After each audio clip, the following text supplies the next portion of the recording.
Olá, boa noite. Sejam bem-vindos, sejam bem-vindas, bem-vindes ao Dialogando com o Folclore. Nossas convidadas já estão aqui. Josiara, doutora Alessandra. É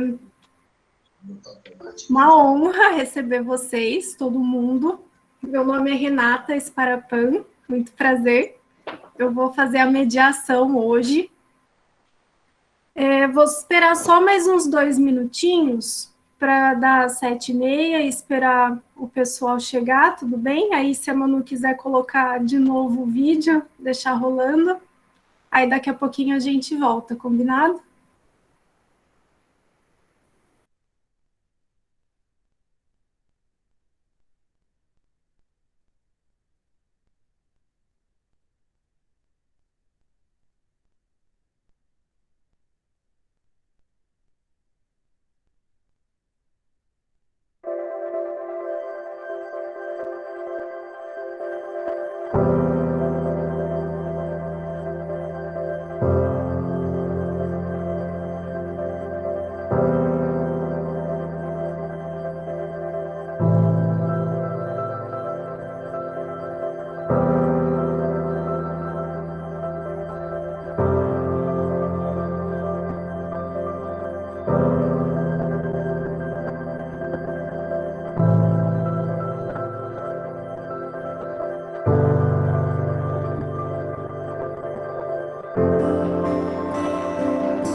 Vamos lá, então, começar essa noite mais do que especial.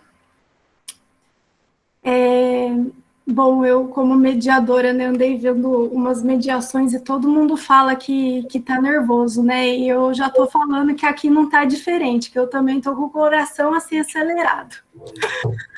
Mas vamos lá. Então, vamos começar com as formalidades, né?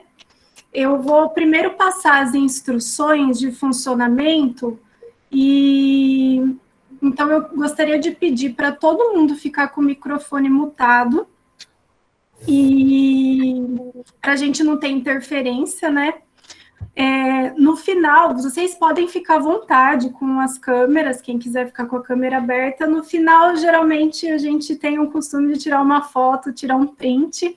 Quem se sentir à vontade, dá um sorriso bonito aí para sair na foto. Depois a gente publica nas nossas redes.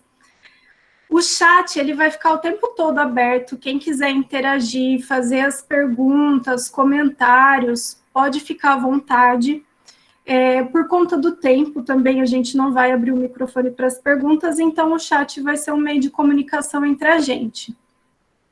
O tempo de fala de cada convidada, uma média aí de 30 minutos, e aí depois a gente abre para as perguntas, né? Eu vou fazendo as perguntas que vocês mandarem. E na medida do possível, a gente vai respondendo, porque geralmente são muitas também, por conta do tempo não dá, né, para responder tudo. Quem precisar de certificados, as meninas também, as mulheres, né, vão mandar no chat o e-mail para solicitar, tá bom? Bom, o Dialogando com o Folclore é um projeto do Museu do Folclore de São José dos Campos. Ele é um museu público e ele faz parte dos equipamentos da Fundação Cultural Cassiano Ricardo e é gerido pelo Centro de Estudos da Cultura Popular. Todos os anos, realizamos o evento com o propósito de promover um diálogo entre as várias áreas do conhecimento sobre o que vem a ser a cultura popular e como esse elemento pode ser observado na vida, nos costumes, nos fazeres e nas formas de interação com o mundo. Agora, em 2021, trazemos como tema a reflexão sobre a questão da transmissão dos saberes e as diversas pontes que se fazem entre tradição e atualidade. Nessa noite, né, na terça-feira, a gente fez uma conversa com as lideranças indígenas, que foi o Daniel Munduruku e a Grace Guarani, e nessa noite a gente traz lideranças negras. Mais da metade da população brasileira é formada por indivíduos que se declaram negros. A formação do país foi profundamente moldada e influenciada pelas mãos e saberes dos povos africanos, que vieram para o Brasil em condições subhumanas de escravizados e que aqui construíram as suas identidades a duras penas. A cultura negra está presente de diversas formas na vida do brasileiro e a população negra luta por espaços de valorização das suas heranças culturais, das formas de leitura do mundo e da ancestralidade, para quebrar o estigma de um povo historicamente subjugado. Neste segundo dia, trazemos para o diálogo duas mulheres negras que são lideranças e mestras em suas comunidades jongueiras e que lutam para manter vivas as manifestações dessa tradição. Josiara Rodrigues de Souza, da cidade de Indaiatuba, do Jongo Filhos da Semente, e Alessandra Ribeiro, da comunidade Jongo Dito Ribeiro de Campinas. Doutora Alessandra Ribeiro é historiadora e urbanista pela PUC Campinas, tendo estudos voltados para a matriz africana, territórios, memória e representação. É gestora da Casa de Cultura Fazenda Roseira, mestre da comunidade Jongo Dito Ribeiro em Campinas, mãe de santo umbandista, coordenadora da pós-graduação em matriz africana Lato Sensu Fazamar Univida, e consultora especializada em estudos sobre gestão cultural de espaços públicos compartilhados e patrimônio cultural imaterial. Já participou de diversas palestras, debates e apresentações no Brasil, Peru, Moçambique e África do Sul. Fez parte de comissões de avaliação e formação em comunidades para projetos voltados para a cultura negra, salvaguarda do patrimônio imaterial, cartografia social e cultura da paz. Em 2020, foi a primeira mulher negra candidata à Prefeitura de Campinas. Josiara Rodrigues de Souza, mulher preta natural de Barra do Piraí, Rio de Janeiro, pedagoga com especialização em psicopedagogia e educação especial. É filha do mestre jongueiro Tijuca, que regia a comunidade Sementes da África em Barra do Piraí. Josiara tem desenvolvido trabalhos de promoção e salvaguarda do jongo na cidade de Indaiatuba, através de ações como oficinas e apresentações em escolas. Está à frente do Grupo Filhos da Semente desde 2012, firmando o legado do Grupo Sementes da África Rio de Janeiro. Desde 2013, integra o grupo de lideranças jongueiras paulistas e o grupo de liderança do coletivo de jongueiros do Sudeste. E antes de começar, de eu passar a palavra para elas, eu gostaria de pedir licença à dona da casa, porque São José é terra de jongueiro e a gente precisa reverenciar a dona da casa, o seu pessoal, sua família. E eu gostaria de abrir o microfone aqui para a Márcia. Na verdade, é a Márcia que vai abrir o microfone.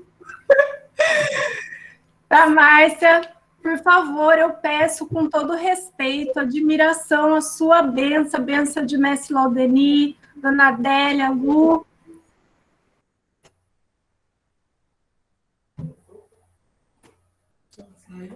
Chama Sinhá, oi, candongueiro, chama Sinhá. Chama Sinhá, oi, candongueiro, chama Sinhá. Oi, candongueiro, chama Sinhá. Oi, candongueiro, chama Sinhá. Oi, candongueiro, chama Sinhá. Oi, candongueiro, chama Sinhá. Chama Sinhá, oi, candongueiro, chama Sinhá.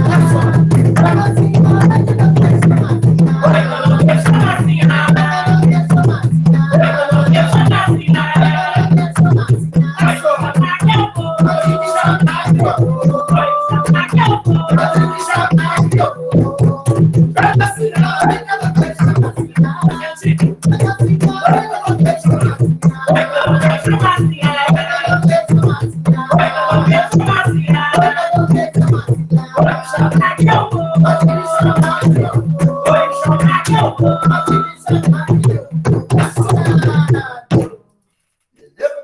Quem tem São Benedito não caminha só. Se eu sei desde pequeno, eu aprendi com a minha avó. Lê, lê, lê, lê, lê, lê, lê, lê, lê. Quem tem São Benedito não caminha só. Se eu sei desde pequeno, eu aprendi com a minha avó. Lê, lê, lê, lê, lê, lê, lê. Lê, lê, lê, lê, lê, lê, lê. Quem tem São Benedito não caminha só. Eu aprendi com a minha avó.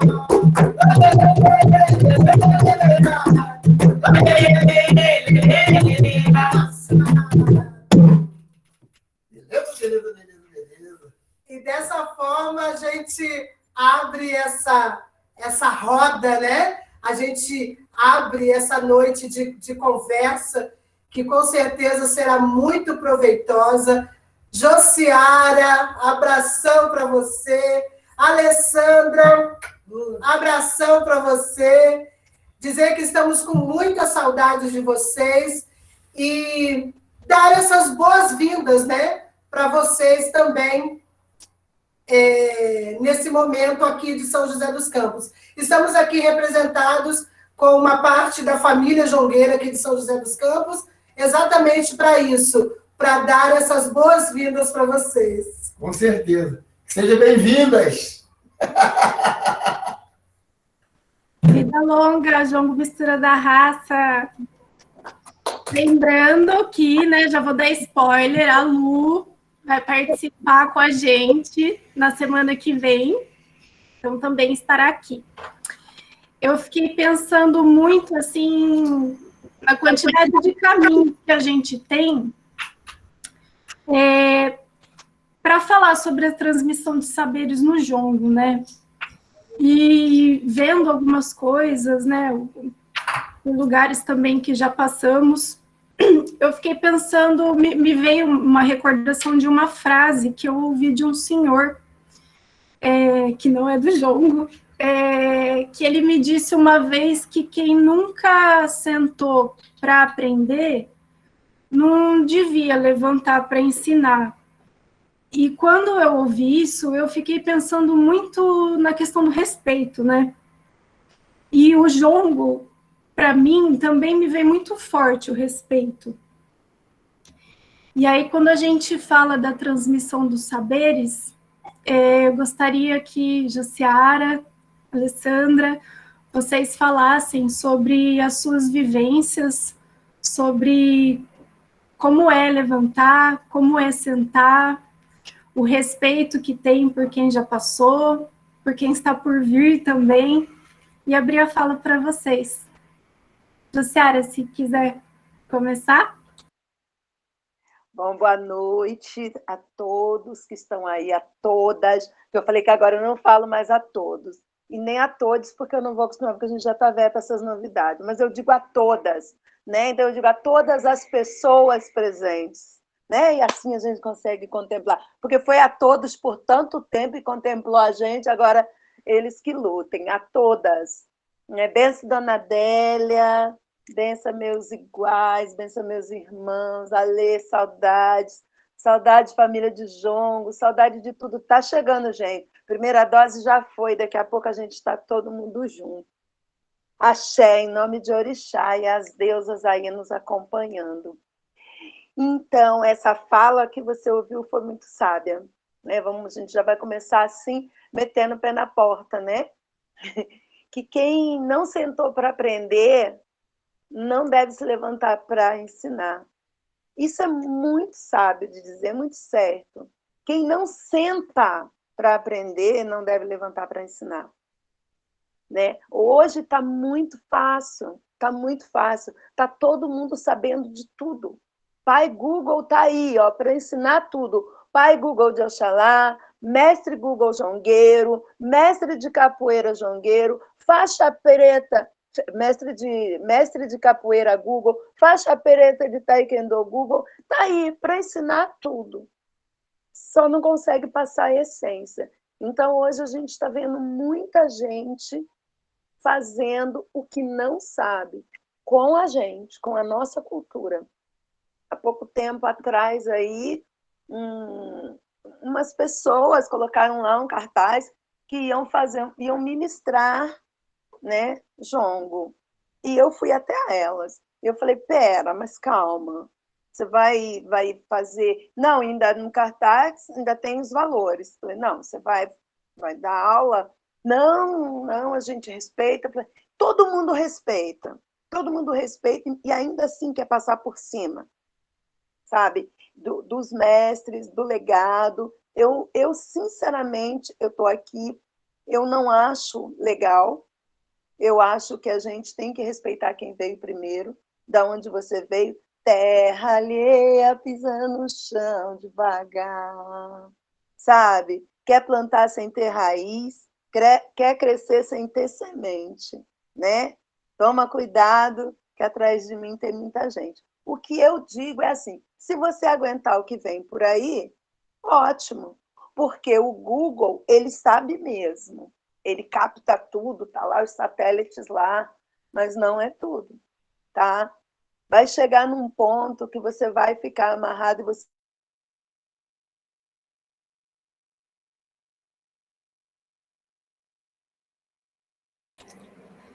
Travou. Você foi. Voltou. Você acha que você dá conta, frente? Travou? Gente. Travou um pouquinho. Se você puder retomar um pouquinho a fala. Mas da onde? Do satélite, a partir do satélite. Entendi. Não, que assim, que o Google, ele capta todas as mensagens, ele capta tudo, né? São saberes como se diz, acadêmicos, né, do Google. Mas os saberes ancestrais, você só consegue indo lá. Você só consegue buscar na sua ancestralidade, né? Eles conseguem até manipular um fruto num laboratório, mas eles não conseguem fazer nascer. Né? Eles não conseguem fazer nascer a partir da raiz. E a raiz ainda está aqui. Não é uma coisa que foi... Isso é que me deixa um pouco chateada. Não é algo que está extinto, né? Para que você possa manipular e querer fazer acontecer de qualquer forma. Não, as raízes estão aí. Os nossos ancestrais estão aí. Os quilombos estão aí. Nós estamos aqui. Os verdadeiros guardiões, né? Dessa ancestralidade. A gente traz essa história, não custa passar por nós. E eu não estou dizendo nem por mim, não é uma questão pessoal, sabe? Não, eu tenho que te ensinar, você tem que passar por mim para poder fazer. Não é essa a questão. Né? A questão é de quem veio atrás, do que essa história representa. E está todo mundo fazendo, tem muito. E não é só com jongo, eu estou falando de matriz africana.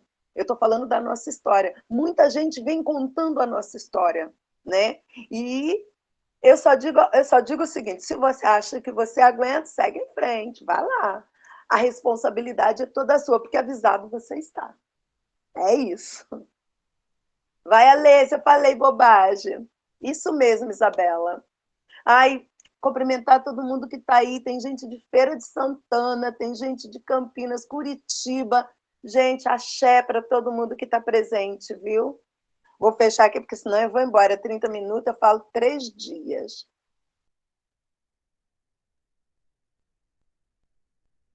Mas pode ficar à vontade, viu? Pode falar. Aqui é o lugar para a gente conversar mesmo. Mas eu vou deixar para minha amiga falar também, a Lê. Aliás, a gente recebeu um e-mail esses dias, e-mail que a gente recebe comum aí, de fãs, coisa, e aí eu vi lá a doutora Alessandra, dá um puto orgulho de ver escrito doutora, né? E saber de quem se trata. E de como foi para chegar até aí. Olha, dá vontade de chorar, de verdade. A caminhada, né? A gente teve uma conversa no avião que eu nunca vou esquecer, né? Do começo, de como que foi, né? De como que foi chegar até lá, da barriga no fogão, né? De deixar a criança com a mãe, né? Nós somos mães solos, a gente sabe o que que é, né? E para ter essa doutora, né? Eu já me sinto a tal, eu sou pedagoga, se mete não, hein? Imagina, se eu sou amiga da doutora. É disso que a gente está falando, viu, doutora? Então, eu vou deixar a doutora falar, né, gente? Fica à vontade, Alessandra. Ai, como que fala agora, né? Eu ando meio emotiva, viu, irmão? Não ando muito boa, não, hein? Mas a bênção, os meus mais velhos, os meus mais jovens. Em nome da dona Adélia, eu quero pedir licença para pisar nesse terreiro, né? Nesse terreiro do Mistura da Raça. E que bom que nós somos família. Eu acho que um diferencial que tem quando a gente fala de jongo, e eu vou falar com muita vontade, porque estou em casa, falar de jongo, desse patrimônio cultural brasileiro da região sudeste do Brasil, é falar de um povo que sofreu muito, que tem que se desafiar no seu cotidiano, mas que se conhece, se respeita.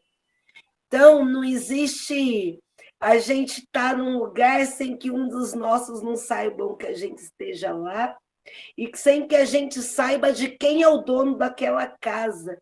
E é maravilhoso, sabe? Você está num país como o nosso, pleno século XXI, com uma pandemia como essa, que a gente sabe quem são as pessoas que mais têm sofrido, que mais está com fome, que mais tem apanhado de violência doméstica, que mais tem perdido seus empregos, que mais continuam sendo atingidos pela polícia. E a gente sabe que esses nomes, né, Wagner, tem cor, tem CPF, são corpos negros, pretos, principalmente das mulheres pretas, que cuidam de suas famílias.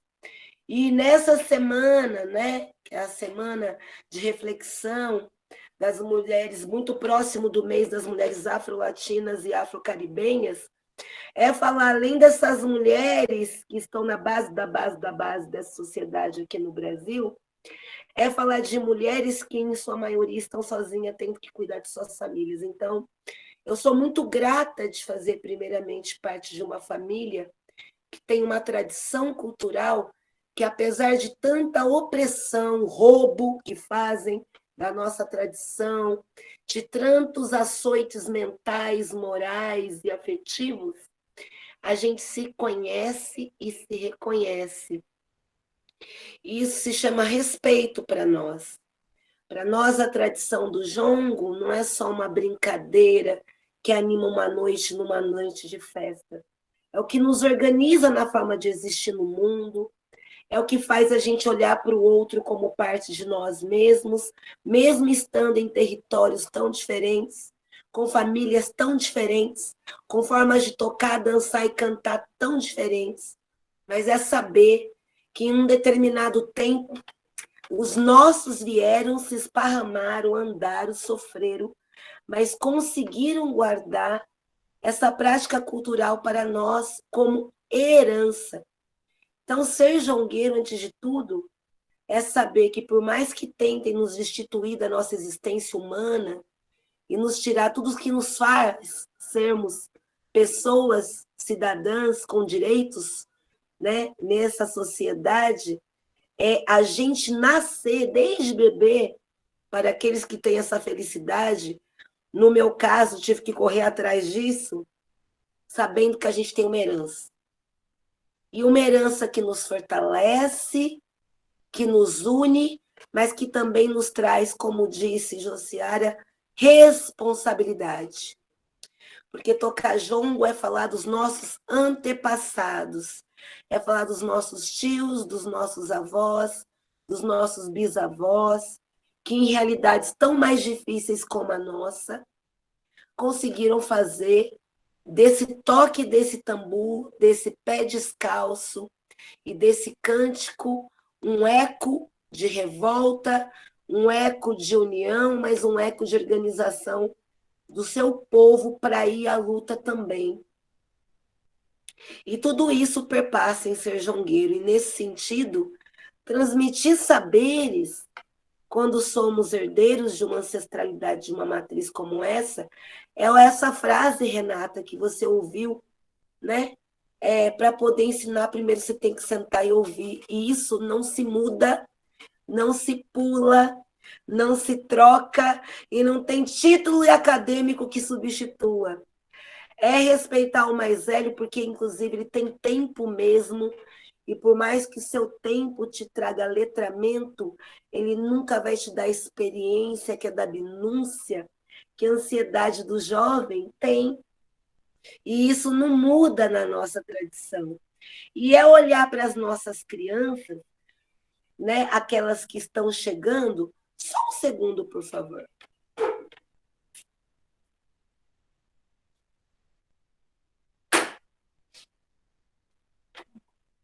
É olhar para as nossas crianças, para aquelas que estão chegando, tendo a certeza que elas também são parte do nosso tesouro, porque são elas que darão continuidade e vida para o que vem pela frente, né?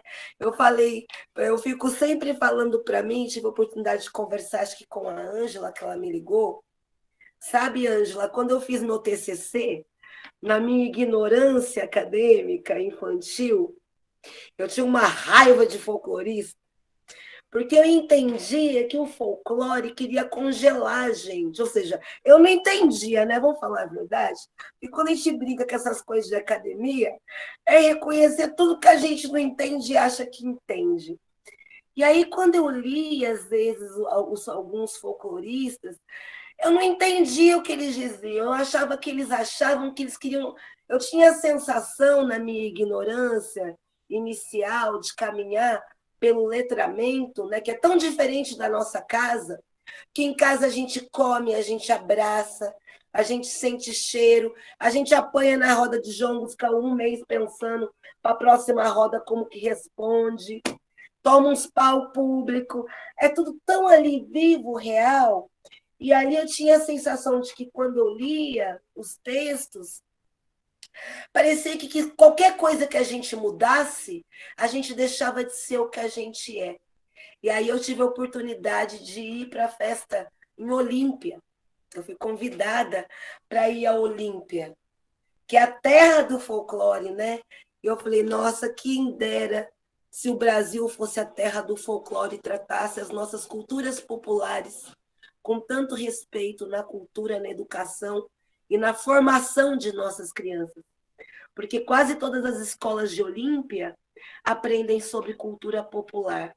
Eu penso que se o nosso país tivesse a oportunidade de ter a cultura popular como centralidade na educação, valores como respeito, respeito à diversidade, respeito ao mais velho, respeito ao mais novo que vai chegar pelos seus aprendizados, né? Traria mais amor e menos ódio entre as pessoas e faria com que as nossas rodas fossem maiores. Porque não é possível viver o jongo e fazer o jongo sem segurar um na mão do outro, sem um tocar o outro dançar, o outro bater palma. Não tem como fazer jongo sozinho, né? Não tem como se acordar, falar, vou fazer eu jongo, eu canto, eu danço, eu toco, né? E não tem como. Então, começa que é uma dança essencialmente coletiva e só é possível fazer junto, né, Jô? Só se faz se tivermos juntos e só se resiste juntos, né? Eu também acho que se a educação tivesse sido mais voltada para dentro da nossa cultura popular, a responsabilidade seria outra. A responsabilidade com o outro seria outra, né? Teríamos amor como base, como primícia, que é a base da cultura popular, que é o respeito e o carinho pelo outro. É um levantar para o outro sentar para tocar. É um sair, é participar a energia do seu corpo com o corpo do outro, né? Então, teria sido outra história. Mas a gente sabe que lá de onde nós viemos, né, é assim que funciona a educação, né? Da nossa ancestralidade, a nossa raiz é um levantar para o outro sentar, é um segurar na mão do outro para poder fazer a mesma coisa e caminhar na mesma direção. Isso que me traz conforto, né? Que eu sei que eu não sou daqui e que de onde eu venho, é por isso que eu tenho essa prática hoje. E também não me tiraram, conseguiram me arrancar de lá, arrancaram os meus de lá, mas não me tiraram a essência de lá. Isso me traz um grande conforto na vida, sabe? Isso me traz uma paz, né? De ver meu filho, de ver minha filha, de ver as minhas crianças reproduzindo algo que eles não sabem nem de onde vieram, porque vem da sua ancestralidade. Ô paz que isso dá. Tem pergunta, nesse Renata? sentido, as transmissões de saberes se dão assim também, nas trocas, né?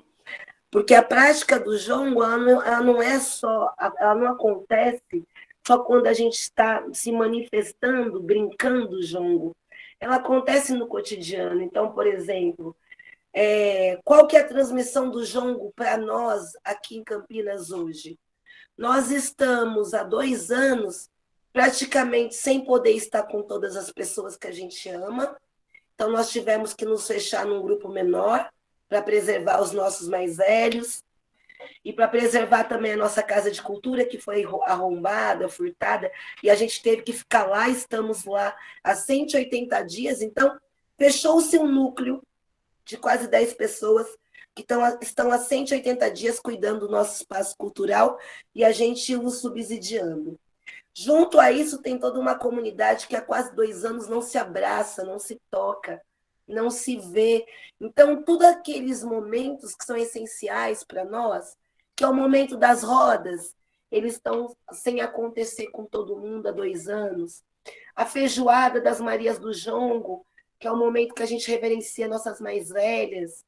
Não tivemos o ano passado, e esse ano foi delivery, imagina.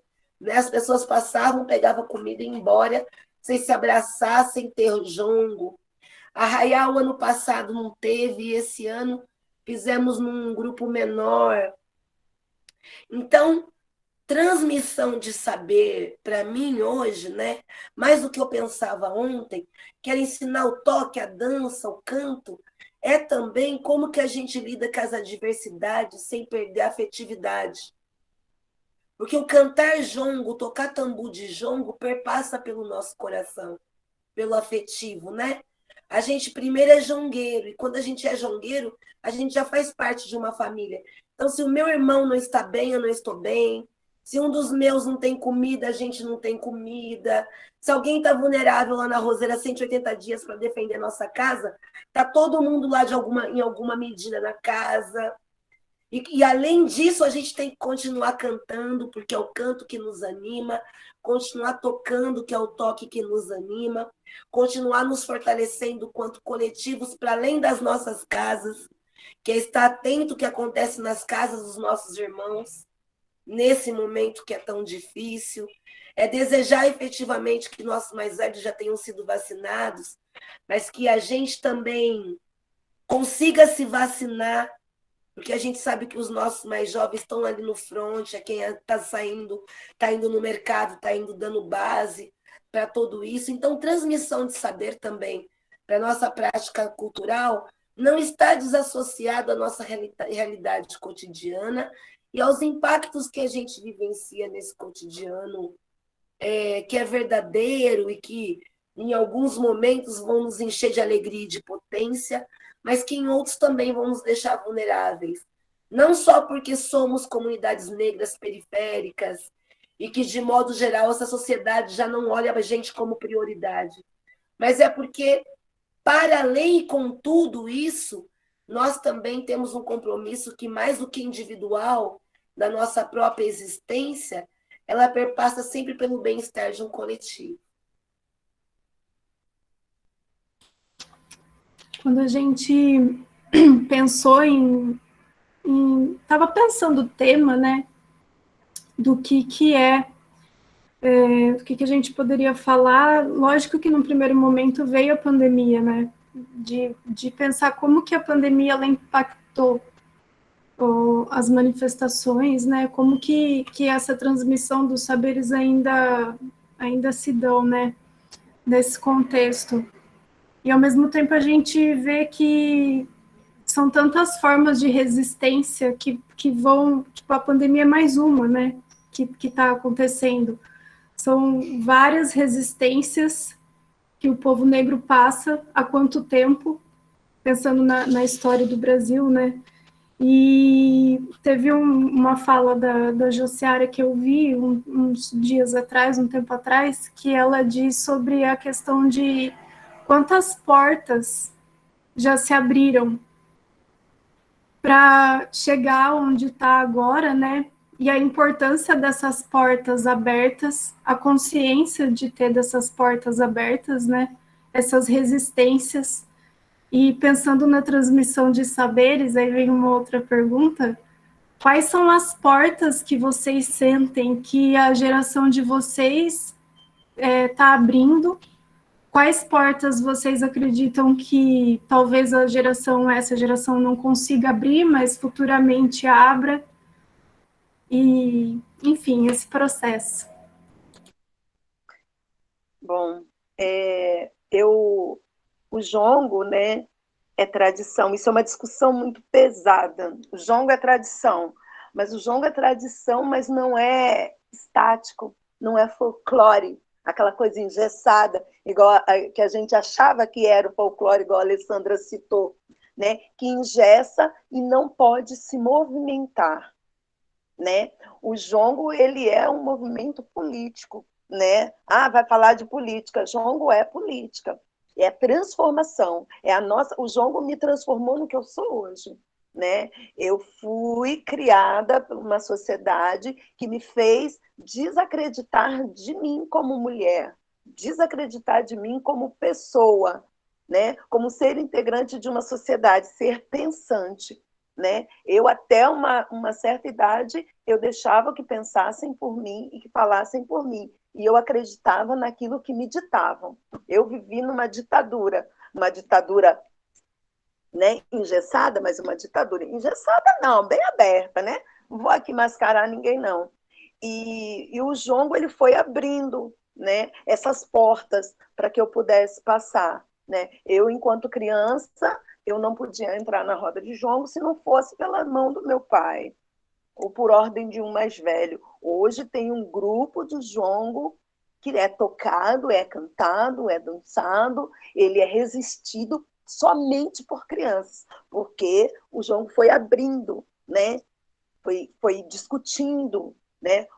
Se politizando e vendo uma melhoria para o seu povo, para o povo preto, né? Eu acredito que a minha geração é uma geração que está aí abrindo, né? Alessandra Ribeiro, eu, Márcia, o pessoal lá de Alagoinha, o pessoal de Cananéia, de todas as comunidades jongueiras, né? Guaratinguetá e as diversas comunidades, tanto de São Paulo, do Rio, do Espírito Santo, a questão de gênero hoje está nas nossas mãos. Cabe a nós fazer essa transformação. Eu não vou dizer que a partir de nós, que depois de nós vai ficar tudo bem. Não vai, porque isso é uma resistência muito grande, é uma questão muito forte. Mas somos nós que estamos trazendo essa questão, sabe?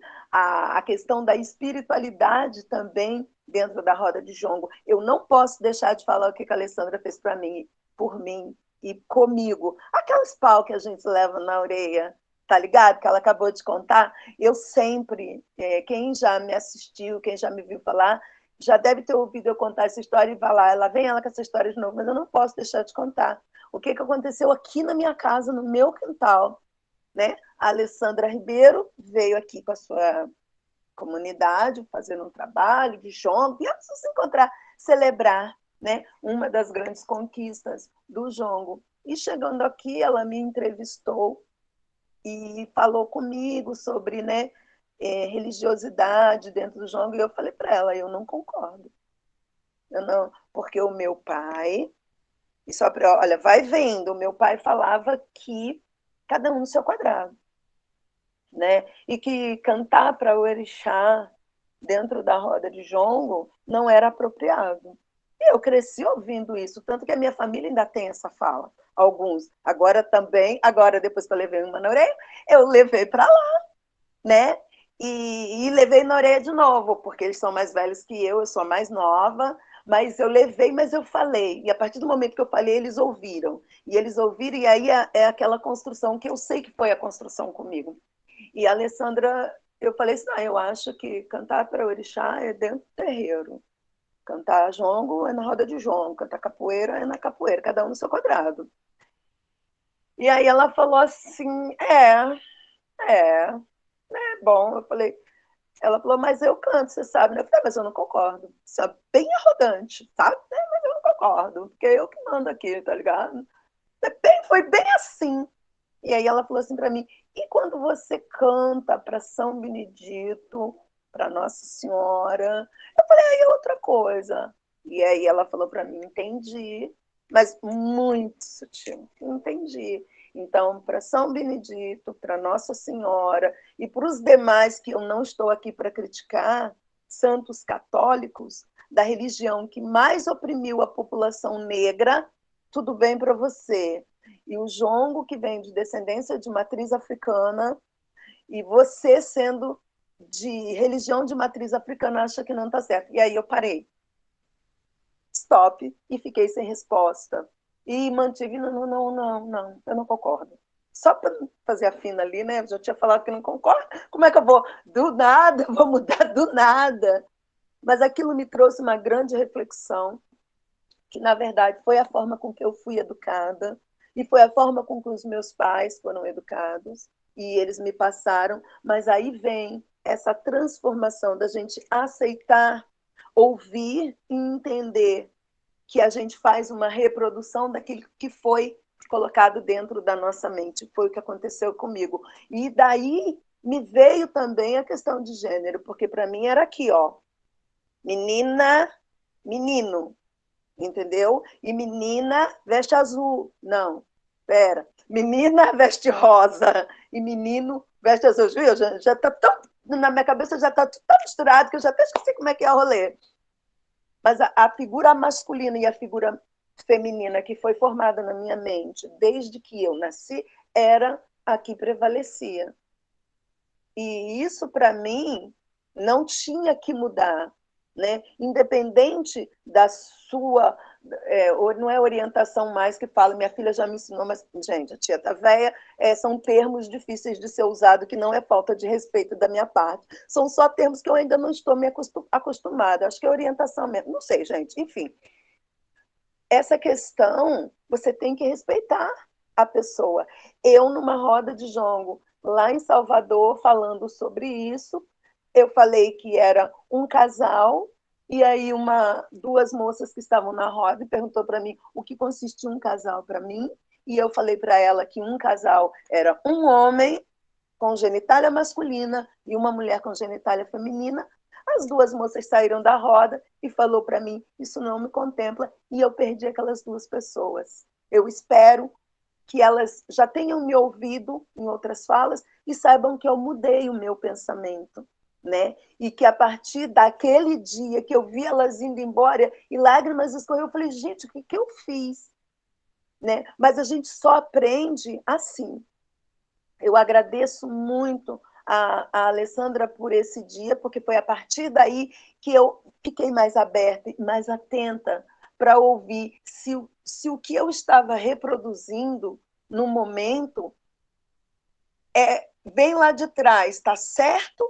Ou se precisa ser mudado com amor, com carinho, com tato, a toda a nossa tradição, mas a gente precisa de transformação para aceitar os nossos, porque os nossos jovens estão aí totalmente mudados, com uma cabeça totalmente mudada. Eu já ouvi coisas que eu falei, gente, mas vocês têm que me explicar e vai com calma, porque eu vou errar toda hora, porque é muita coisa agora. Se para mim, com 51 anos, tá difícil, imagina para minha prima com 72, para minha irmã com 74.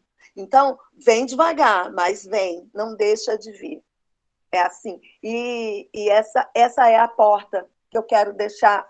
Eu não vou dizer para você que eu vou deixar aberta, porque eu acho que é muita audácia, né, da minha parte. Mas entre aberta, eu garanto uma frestinha para o povo acabar de arregaçar a porta. É o que eu espero deixar, ok, Renata? Eu penso como a Jo, eu acho que esse processo de portas é esse viver cotidiano, né? A gente demora muito para saber o quanto que os impactos das atrocidades de ontem nos ecoam hoje, né? Então, falar de decolonialismo, que todo mundo que virou tema atual, né? O que é o decolonialismo? É reconhecer que existe racismo, escravidão, e que a nossa forma de olhar o mundo e de julgar esse mundo perpassa por isso. Se a gente não entender o quanto de racismo e de reprodução está e existe vivo em cada um de nós, fica muito difícil a gente falar de desconstrução. E isso também afeta as nossas práticas culturais. Então, por exemplo, quando eu comecei a recuperar a memória do meu avô, que ele veio de Minas, né? Campinas não tinha jongo, Campinas tinham outras manifestações culturais, e foi com a chegada dele que o jongo acontece. As memórias das minhas mais velhas é que dançavam só homens e que cantavam só homens. Essa brincadeira de jongo não tinha nem mulher, nem criança, quanto mais saia. Saia? Não tinha saia, não tinha gênero. O que eles lembram era homem fazendo jongo e ponto. Então, olha quanto se avançou, né? E o mesmo falar de mulher tocando tambor. Gente, só quem teve a oportunidade de conhecer Eva Lúcia para saber o que foi libertador.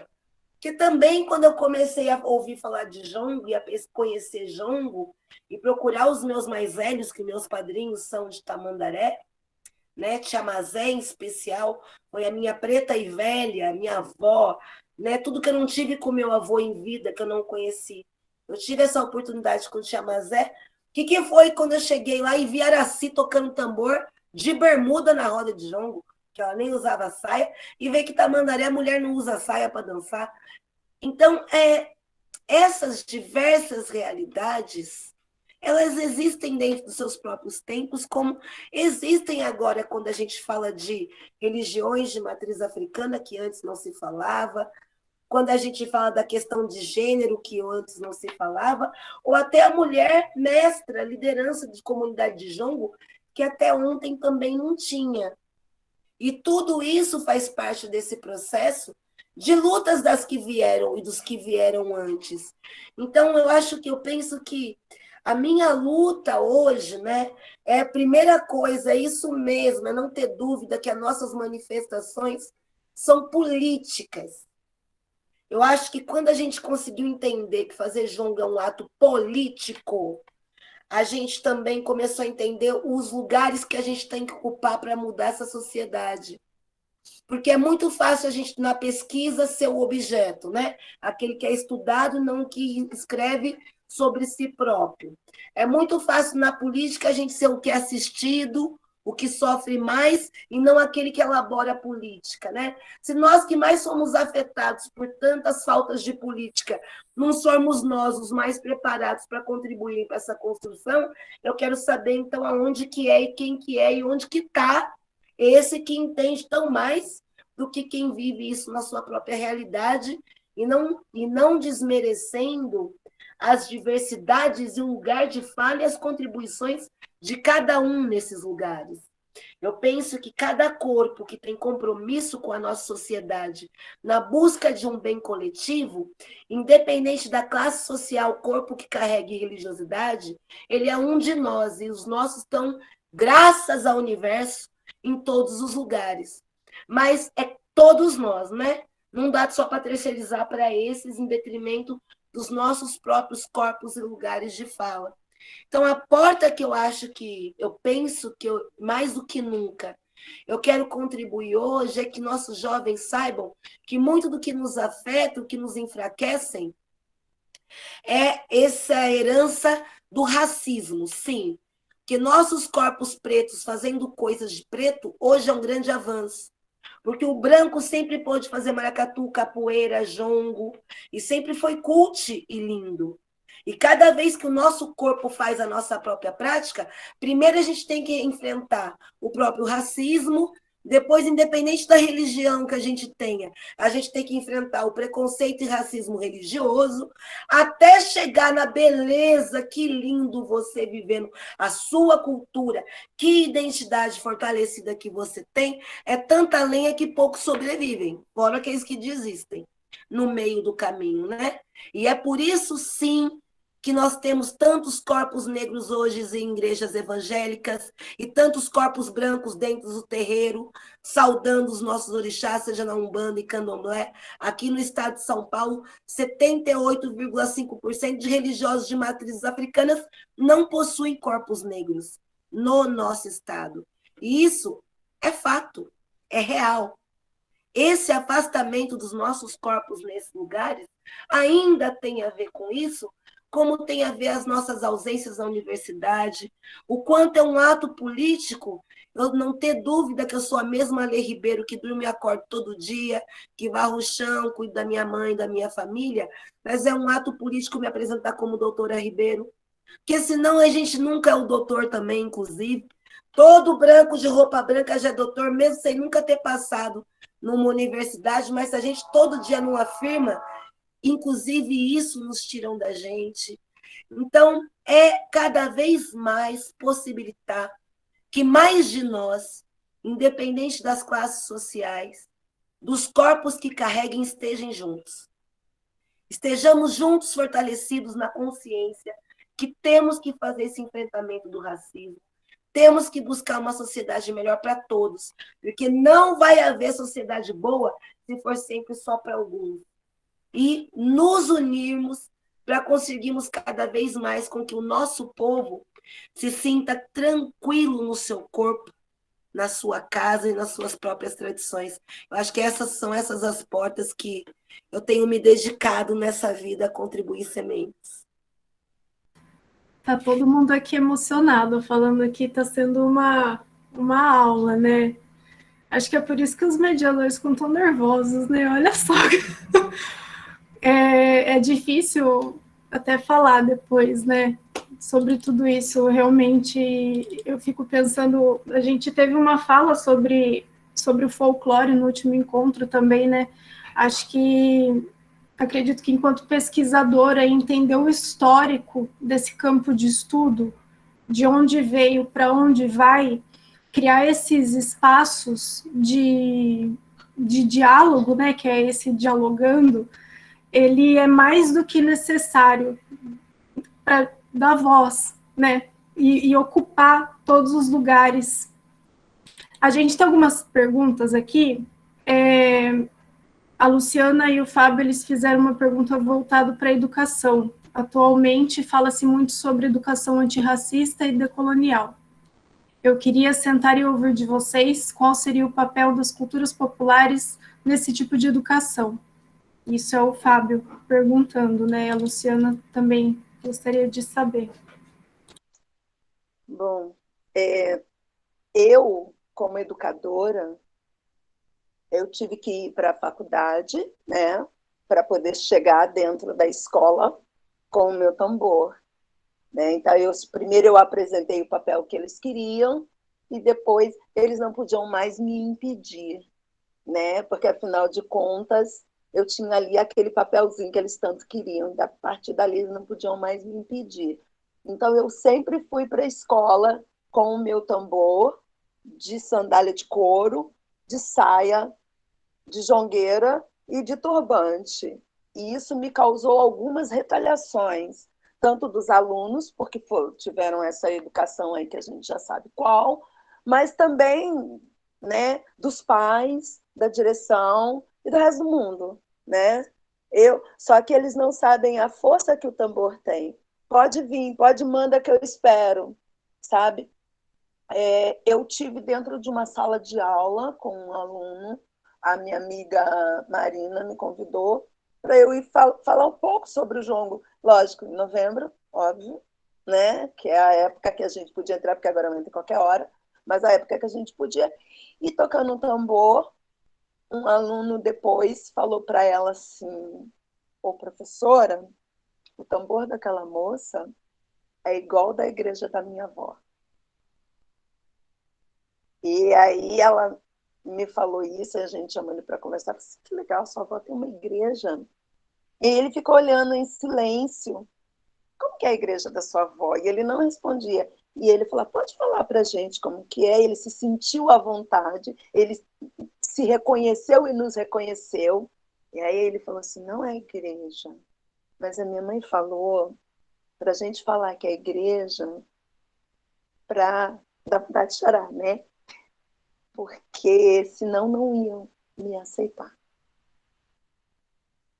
E aí a gente levou essa direção e chegamos a falar na direção que precisa ter uma conscientização na escola, porque ele só tinha 6 aninhos de idade, né? Se com 6 anos de idade ele já crescer com essa cabeça, com essa mentalidade, que ele pode ser massacrado pelos outros por causa da religiosidade dele, né? Da religião que ele traz junto com a família dele, não é ele que tem que se calar, é os outros que têm que entender, que têm que aceitar. Não precisa aceitar, quem precisa só respeitar. E eu comecei a falar de religião na escola que eu trabalhava. E fui mandada embora, né? Claro, né, gente, que eu fui mandada embora, né? Porque eu não coloquei uma cortina. Eu não falei religião de matriz africana. Eu falei umbanda, falei candomblé, sabe? Eu falei macumba. Mas eu falei, né? Era rede privada. E me chamaram para perguntar por que eu estava questionando essa pauta. E eu falei da importância que eu achava, né? Eu como ser social, como aquilo era parte de mim e que não era um fato isolado e que aquilo existia, era real e que precisava ser falado e que ninguém falava e que esse era o meu papel. Eles acharam linda a direção, que bonito você defender e tal e tal. 3 meses depois me mandaram embora, por corte de gastos. Não foi por isso, não. Vocês que estão pensando bobagem aí, tá? Não foi por causa disso, não. Mas eu fui para uma outra escola. Eu fiquei chateada por ter sido mandada embora. Fui para uma outra escola, fiz a mesma coisa, fui mandada embora. Fiquei chateada, fui para uma outra escola, fui mandada embora.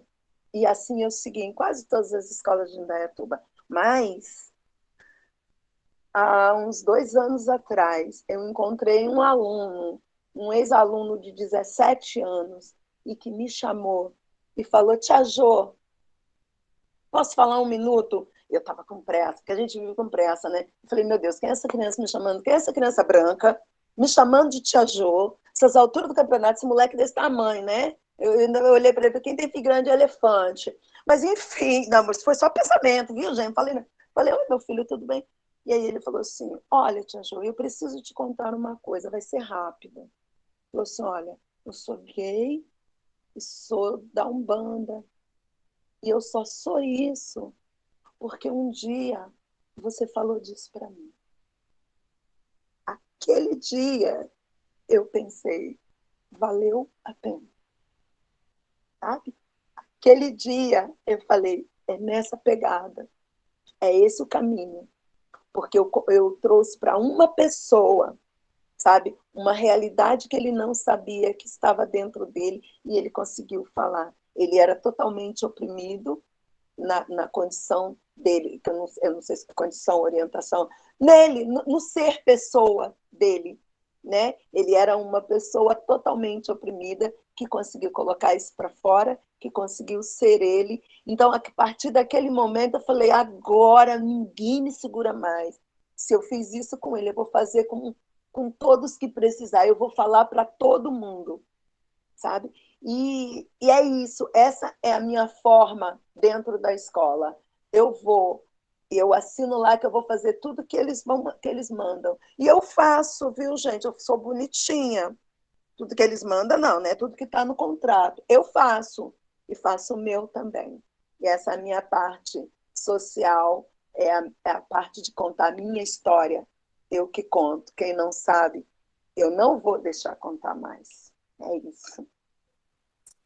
E é impressionante, né? Porque falar de educação antirracista sempre é primeiro falar de nós e é reconhecer o quanto a gente é alijado de oportunidades, né? O quanto a gente é mandado embora na hora de reduzir custos, o quanto quando surgem as vagas dentro das universidades para os alunos que vão dar apoio aos professores, nunca são os nossos corpos, né? O quanto isso é recorrente, e não é recorrente só quando a gente está em vagas e disputas de lugares que já foram dados como os nossos, né? Porque numa crise como hoje que a gente está vivendo no país, onde o desemprego é alto, os nossos corpos não estão mais na cozinha, os nossos corpos também não estão na faxina, os nossos corpos também não estão lá.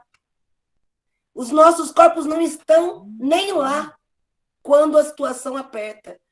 E esse talvez seja um princípio, né, da educação antirracista. Mais do que ler livros, olhe o mundo, né? Olhe a sua volta. Quando você chegar na sua escola, veja quantos corpos negros tem ali, onde eles estão. É isso que é educação antirracista. É eu tomar consciência do mundo em que eu vivo. Quem são os colegas professores que ganham o mesmo que eu? Quem que são as tias da cozinha? Quem são os corpos negros das crianças que estão na minha sala de aula? Né? Porque quando a gente trabalha educação com professor, formação com professor, normalmente a gente sabe que o maior índice de jovens estudantes negros estão nas periferias e junto com a questão do corpo negro, eles vão trazer as vulnerabilidades sociais, de famílias desestruturadas, às vezes falta de higiene, às vezes falta de carinho, às vezes falta de estrutura familiar. Porque nós negros não vivemos num mundo de bolha, não existe esse mundo encantado, de nossa, vocês acordam no mundo onde vocês são empoderados, onde vocês são maravilhosos, fortes, resistentes. Não existe isso, é uma construção diária numa sociedade que nos rouba todo dia. Ser negro no Brasil é isso. Então, aquele que é a favor de uma educação antirracista tem que partir dessa consciência, porque senão a gente fica mudando muitos conceitos, né? Antes a gente falava de escravidão, agora a gente fala de decolonialismo, antes a gente falava de... A gente mal entendeu, nem admitiu, né? Porque, além de tudo, a gente foi educado para ter vergonha de ser racista. Então, numa sociedade que a gente tem vergonha de admitir o que a gente carrega, a gente ignora. Então, quando eu falo, ai, gente, a coisa ficou preta hoje, eu nem penso. Porque é feio eu admitir que reproduzir a coisa preta é racismo, então eu nem penso. Nossa, me deu um branco, um leve esquecimento, eu nem penso sobre isso. que quando a coisa tá preta, tá ruim, e quando eu tive um branco, foi um lapso de memória. Eu não penso sobre essas coisas. Eu não penso porque na creche, né, que eu falo, eu odiava Natal, aquela coisa da educação infantil, que toda vez que eu pensava Natal, eu lembrava anjo, só tinha anjo loiro, não tinha anjo japonês, não tinha anjo indígena, não tinha anjo vermelho, anjo preto, então nem pensar. E a gente está falando de coisas básicas. Então, uma educação compromissada com o antirracismo é propor a diversidade. Ponto. Se eu vou falar de uma base musical, eu apresento a diversidade, a preta, a indígena, a europeia, a imigrante. Porque quando eu propicio igualdade, eu propicio para o outro escolha, nesse mesmo grau. Ai, olha, tem o jongo, mas tem a música erudita, que tem Carlos Gomes, né, o Guarani. Tem, ó, eu propicio essa diversidade. E aí, de novo, a gente cai na cultura. Não é à toa que a cultura não é estratégica no nosso país. Então, a gente tem um país que não vê a educação como ferramenta fundamental do avanço do seu povo em consciência, porque, inclusive, a gente quer manter o nosso povo nesse lugar, né, de domesticação e de favoritismo, né, de aceito uma doaçãozinha aqui, tá legal, eu me acomodo. Não coloca a cultura no seu lugar fundamental, que é propiciar a diversidade, o respeito ao outro, a tudo que o outro carrega que é diferente de mim e que me agrega, que inclusive eu posso gostar, independente do corpo que eu carregue. Olha que libertador, mas é óbvio que isso não pode. Então a gente tira a cultura dessa centralidade e aí a gente atropela, às vezes, sem querer, a criação e a proliferação de 10 mil conceitos novos, falas bonitas e novas, com problemas muito antigos que não foram superados. Então, eu acho que um bom caminho para uma boa educação antirracista é não perder o ponto inicial, né? Como uma boa historiadora, eu gosto de saber do quando isso começou. E eu entendendo de onde começou, de onde que isso veio, eu tenho mais segurança de avaliar como que eu posso dar minha contribuição individual, porque todo mundo pode, para que isso se equilibre. E quando eu sou um educador, eu só posso dar uma contribuição para ir mudar isso se eu fizer a diversidade aparecer. Se eu continuar falando que São Benedito é legal, mas Ogum não é. Se eu continuar afirmando que o tambor, né, que toca lá na orquestra sinfônica pode, mas que o tambor de jongo não pode, só porque são rítmicas diferentes, né? Se eu continuar hierarquizando o saber do meu mais velho, que tem aquele saber tradicional das ervas, e falar que só é legal o que é natural, né? O mateiro não é legal, que é mateiro. Mas o que é natural é cult. Então, assim, são essas escolhas e o lugar que eu coloco essas referências no meu cotidiano que ajuda a não ter dúvida que a educação antirracista é uma prática, primeiro, individual, de compromisso cotidiano, e aí, quanto certeza, é um semear, semear, semear, semear, semear, semear. A gente falou de educação também, eu fiquei pensando nas escolas, né, de como que se deu, tem a lei, né, 10.639, e como se deu o jongo dentro das escolas a partir também dessa lei, né, acho que a Jaciara tem também muito o que falar, mas não só também nas escolas, eu fico pensando na questão das políticas públicas, como levar essa tradição do jogo para as políticas públicas, e aí a Cássia, ela perguntou o que vocês acham sobre as colocações do presidente da Fundação Cultural Palmares, o Sérgio Camargo. Bom, sobre a Lei 10.000, a gente teve aí o precursor, que foi o Laudemir, que fez, né, o jongo nas escolas, fez um fichário, ele fez Ele conseguiu aí o benefício de que, se eu não estou enganada, foi um PROAC, eu não me lembro, me corrija se eu estiver errada, e ele conseguiu fazer aí a caravana dele e levar o jongo nas escolas. E ele andou pela região aí do interior de São Paulo, em algumas escolas, tanto em São José, acho que fora também de São José, levando o jongo nas escolas. Mas, assim, eu sei, por relatos dele, que não foi bolinho, como nunca é. Os professores aproveitavam aquele momento em que ele ia lá falar sobre o jongo, ensinar, e saíam para o cafezinho, né? Como é o momento do professor estar, porque ele também não sabe, né? É o momento dele, né, reter aquele saber para ele poder dar continuidade àquele caminho que foi aberto pela comunidade que foi lá, mas não, né? Foi pouquíssima a atenção. Comigo foi assim também. Eu peguei esse gancho do Landeni, do jongo nas escolas, e levei também o jongo para as escolas aqui. Levei para um projeto para a Secretaria de Cultura e Secretaria de Educação em conjunto, que pegaram o nosso projeto e falaram: porque a gente não tem verba. É sempre assim, a gente não tem verba, a gente não consegue custear, a gente tem o nosso calendário anual para cumprir, e aí a gente foi tirando os empecilhos que eles colocaram. Não tem verba. Não, a gente não quer remuneração, a gente quer passar o saber. Mas tem um calendário, né, que a gente tem que cumprir o ano letivo. Blá, blá, blá, blá, blá. Eu sei que, por fim, deram para a gente EJA. À noite, uma vez por semana, 1 hora em cada escola, com recursos próprios. Olha só que legal, né?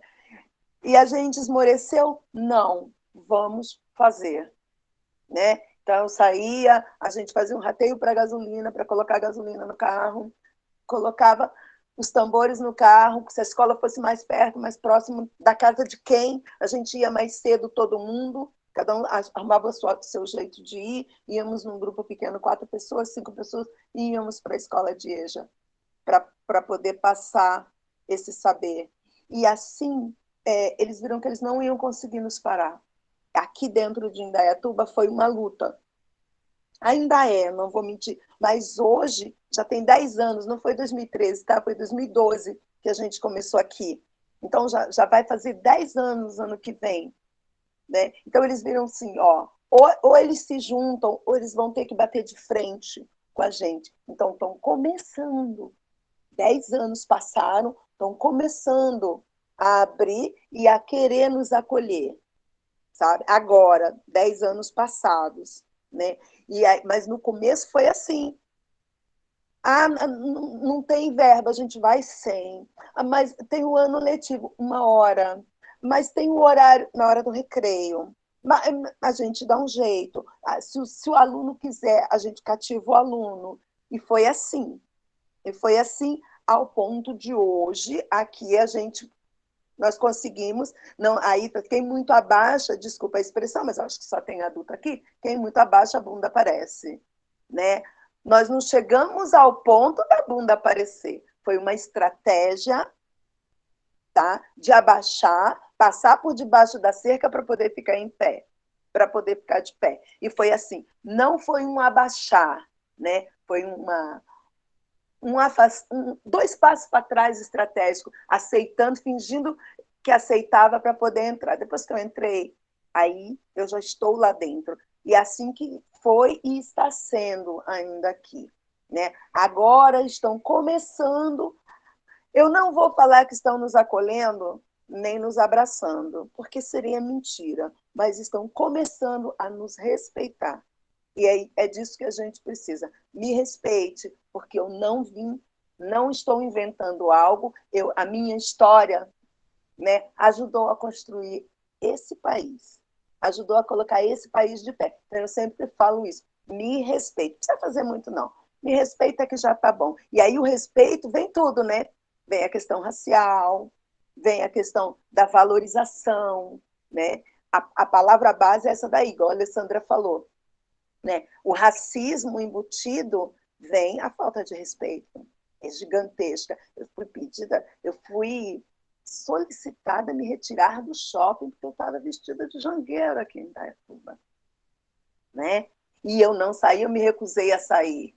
E aí eu fui saber, são ordens lá de cima. Então pede para quem está lá em cima descer e vir falar comigo. Se ele me der uma justificativa de eu não poder estar aqui vestida dessa forma, está no estatuto. Aproveita e manda ele trazer o estatuto também.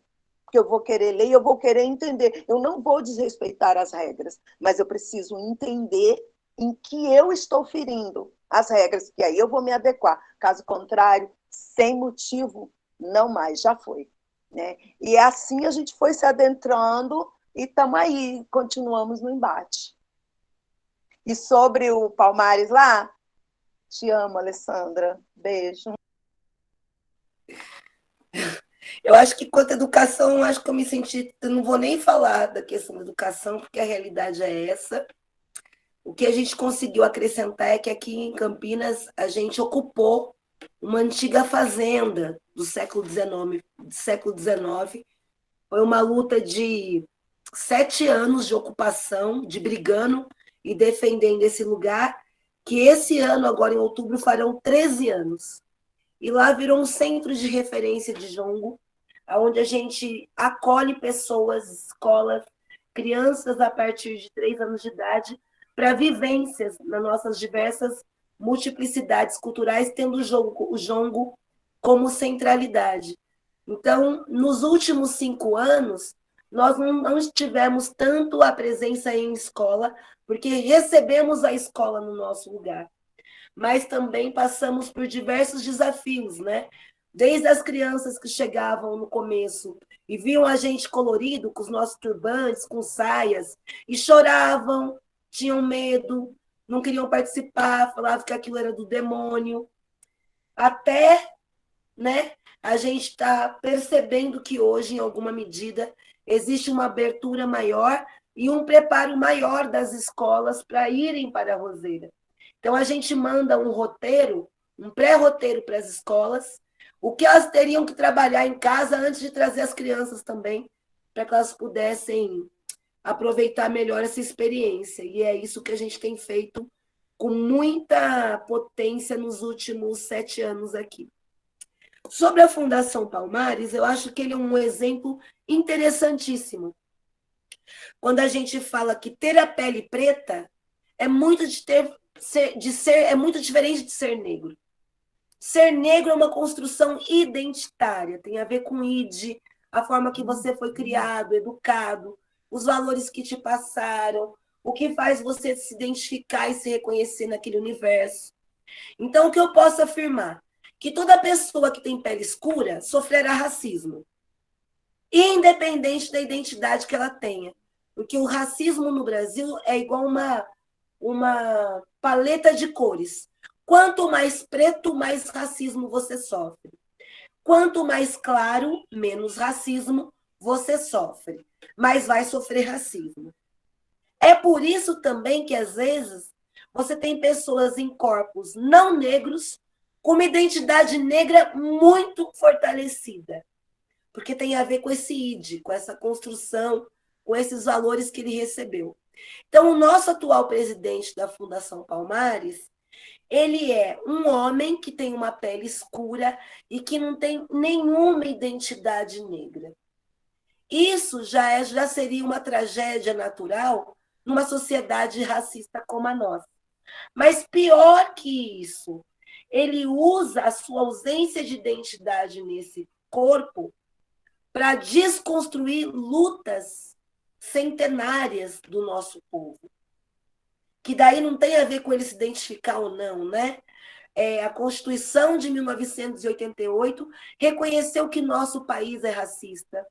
Foi a Conferência de Durban, né, de 2000, que possibilitou a implementação da Lei 2639 em 2003, porque diversos países reconheceram a atrocidade que fizeram com povos africanos, e no caso do Brasil, de ser o maior contingente fora do continente africano de população, né?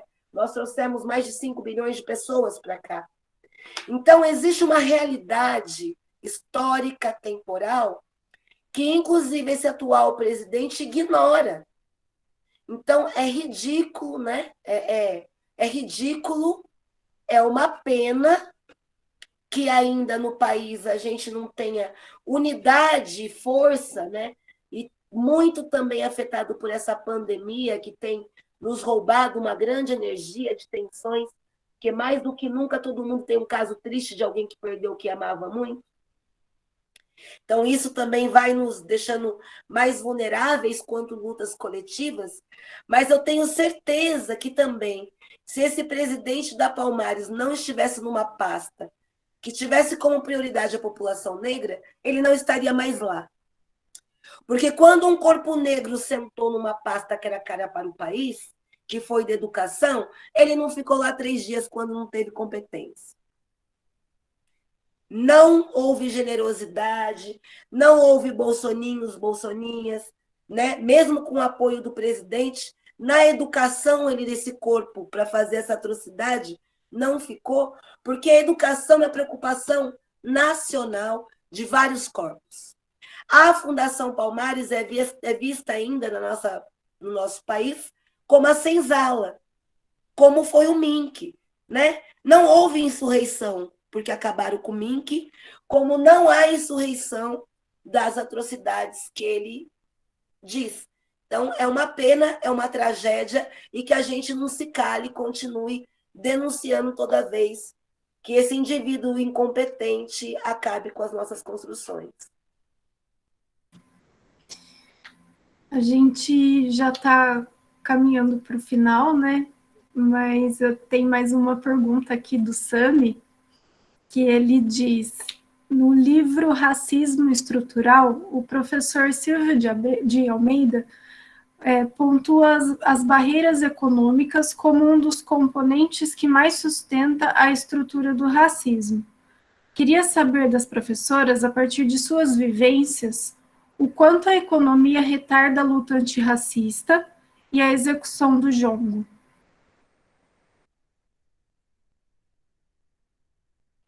Eu penso que mais do que a economia é a propriedade.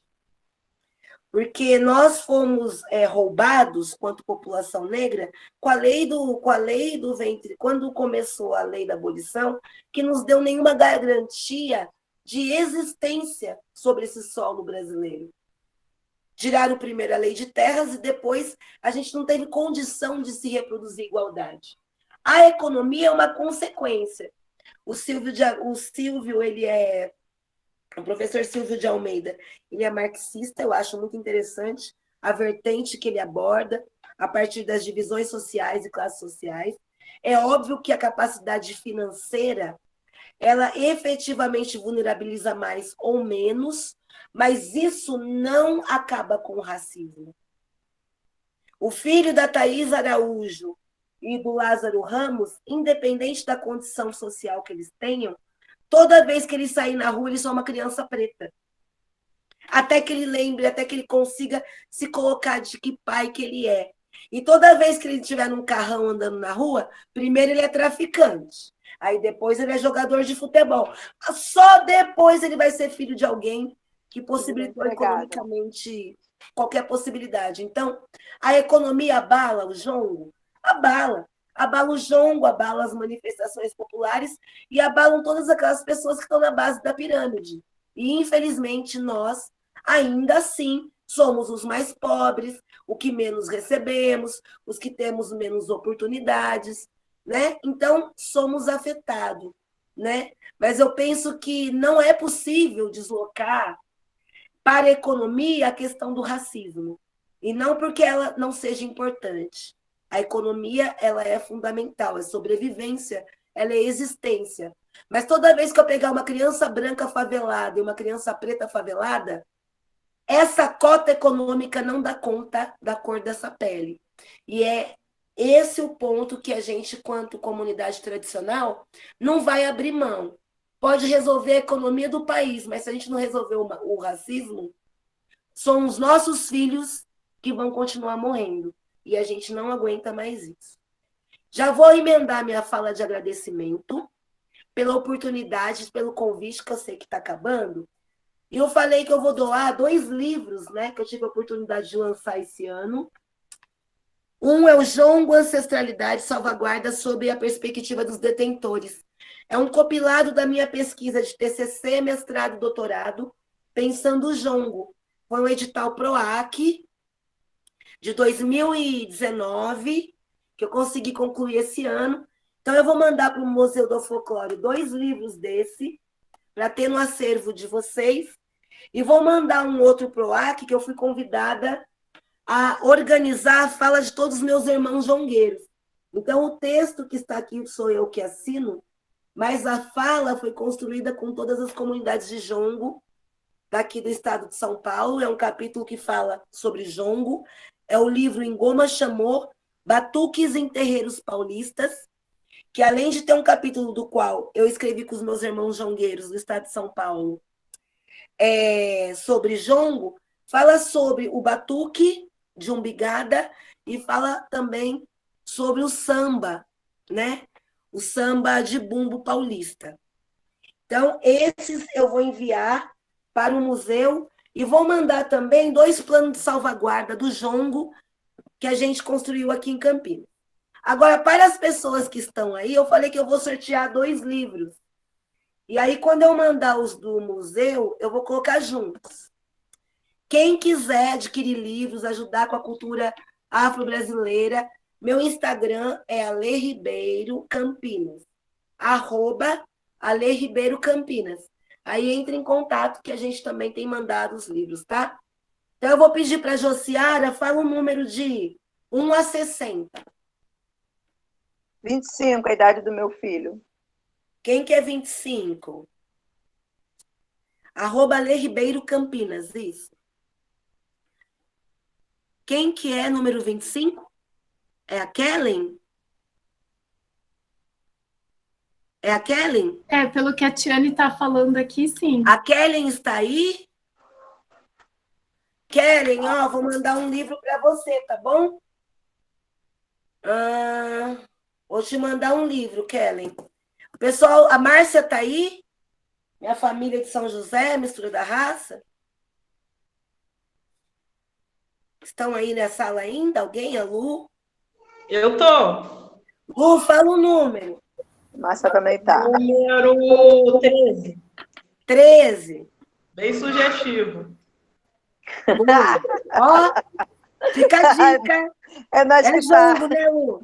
Fica a dica. Beleza. Eucilene, tá aí?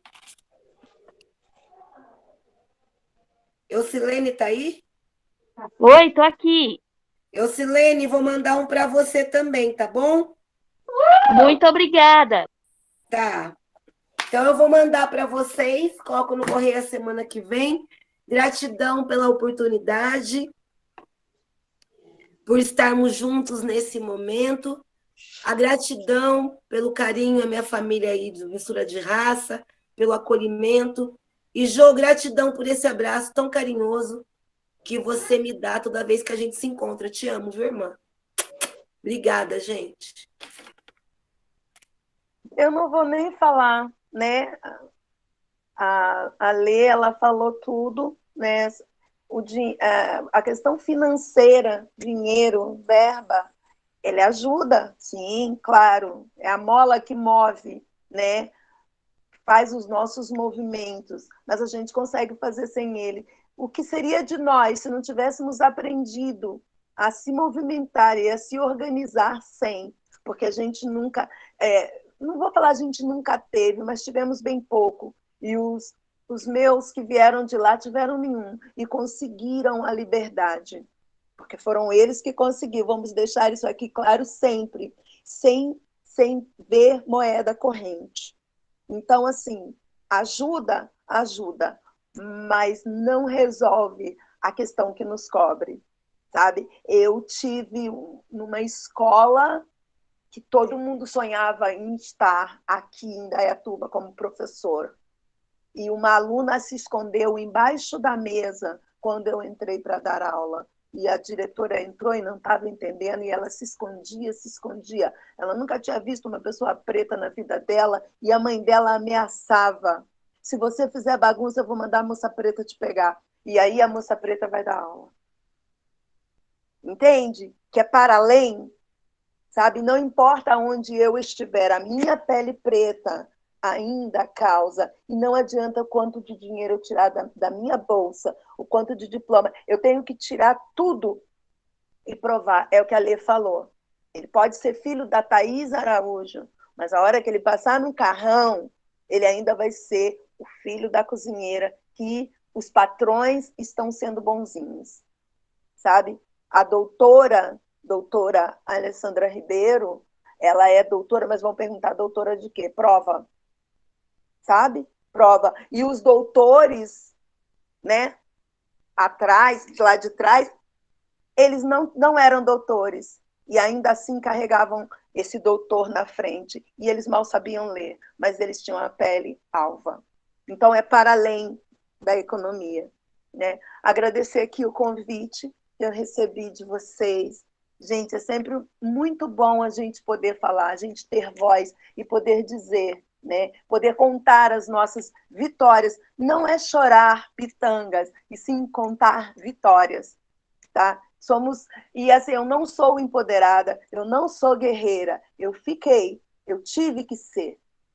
Eu fui obrigada, e eu nem gosto desse título, sabe? Eu só quero ser uma mulher normal e comum, mas isso eu não posso. Não ainda. Essa é uma das portas, viu, Renata?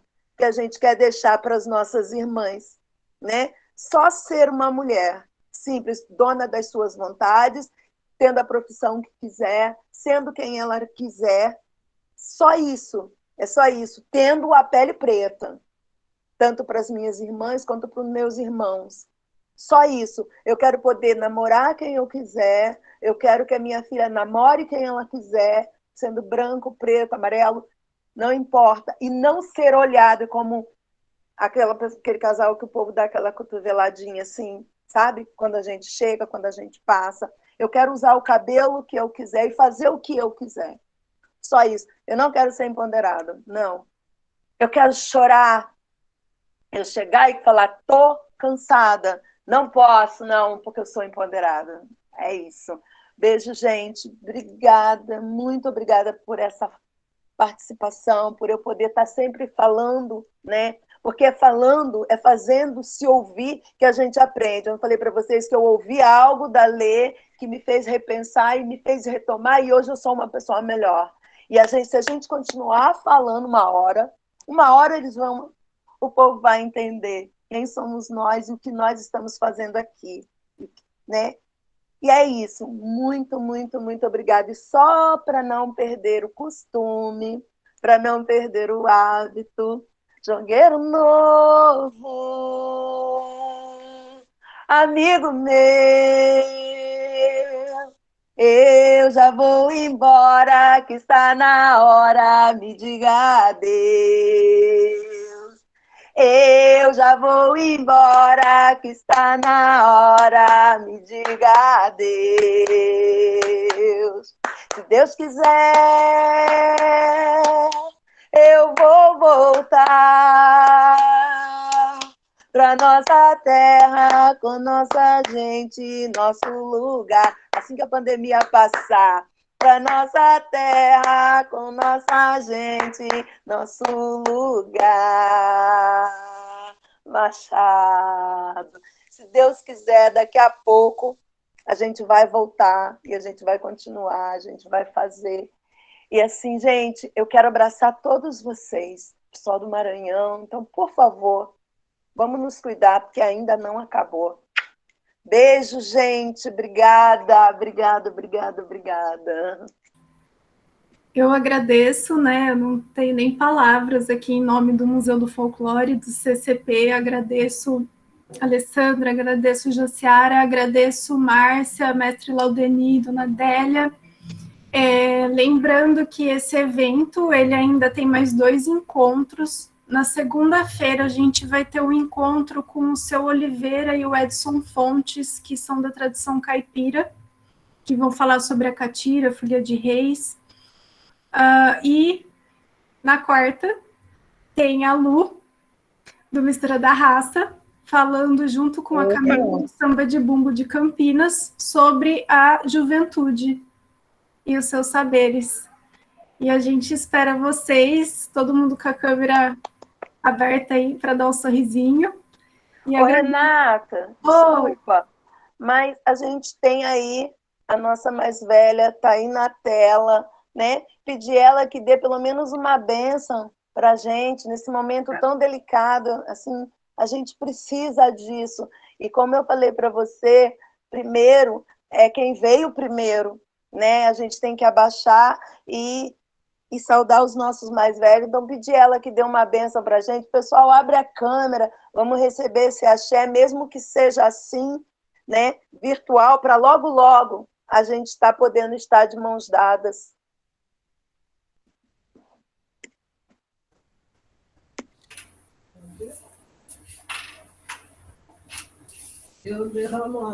Eu peço ao Benedito que derrama as bênçãos para vocês todos, e cada um de nós, né, temos que seguir a nossa frente com ele, com Nossa Senhora Aparecida, que nos proteja e nos dê saúde para nós todos. Que nós estamos numa crise muito forte, muito difícil. Essa crise aí não foi só para um só, não, foi para todo mundo, todos os lugares. Então, eu peço ao Benedito com a sua força, o seu poder, a sua misericórdia, em nome do Pai, do Filho e do Espírito Santo. Amém. Amém.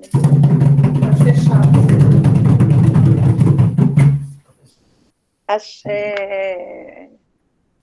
Desculpa, Renata, quebrei tudo o protocolo. Obrigado, gente. Não aceito culpa de jeito nenhum. E eles fiquem à vontade para fechar também. Ela vai ficar à vontade para cantar também. Então vamos. Renata está desmanchando.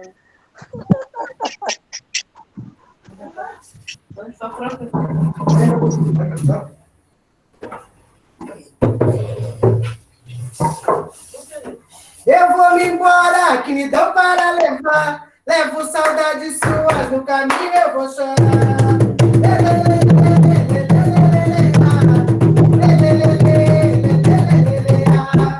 Eu vou me embora, que me dão para levar. Vai no caminho, eu vou chorar.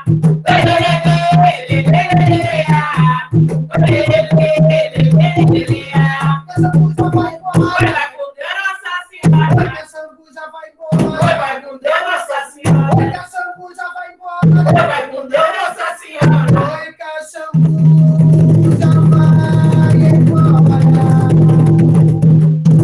Vai com Deus, Nossa Senhora. Salve o jogo!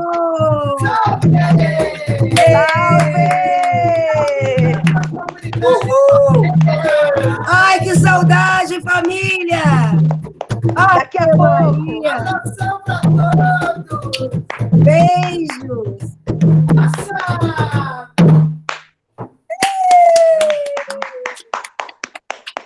Obrigada, gente. Obrigada. Obrigado! Vou pedir para a Tiene me mandar o endereço daí que eu ponho no correio essa semana. Obrigada a todo mundo, gente. Gratidão. Beijos! Tchau, Beijo. gente. Obrigada. Manda essas fotos, viu, Renata, para a gente guardar. Pode deixar. Beijo! Tchau, família!